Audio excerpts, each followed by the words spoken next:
Et concernant Ali Bongo, vous vous souvenez de la petite phrase que vous aviez prononcée à son propos? Vous allez la rappeler?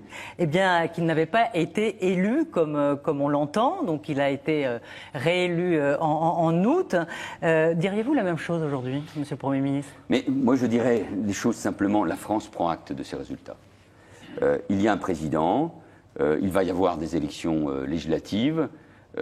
Les candidats ont considéré qu'il fallait que ce soit le Conseil constitutionnel, la Cour suprême, qui proclame les résultats. Et ce qui compte pour la France, c'est l'avenir du Gabon, qui est confronté à une crise économique due à la chute du prix du pétrole. C'est la situation de sa population. Et donc, le seul souhait que nous pouvons émettre, c'est qu'il y ait dialogue, c'est qu'il y ait réconciliation, c'est qu'il y ait capacité de construire là aussi l'avenir ensemble entre ceux qui ont été candidats à l'occasion de cette élection présidentielle. Et ce dialogue pourra se poursuivre avec les autorités gabonaises, je pense notamment dans le cadre à Madagascar du grand sommet de la francophonie. Vous avez évoqué les élections législatives à venir. Est-ce que vous ne craignez pas justement qu'avec ce qui s'est passé à l'élection présidentielle, ce soit un petit peu une mascarade?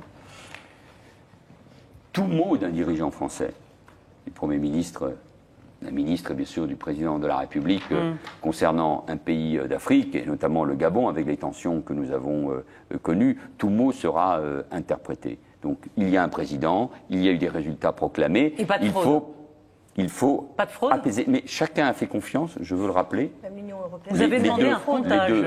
Les deux présidents, ce que moi j'attends, c'est qu'il y ait dialogue, car la confrontation au Gabon comme ailleurs, ne peut pas être la voie qui s'impose. Au contraire, les conditions du dialogue ne sont pas réunies. Mais il faut les réunir. Et chacun... La France a un rôle à jouer là-dedans? Bien sûr, mais tous les pays... Sans paternalisme. Sans aucun paternalisme.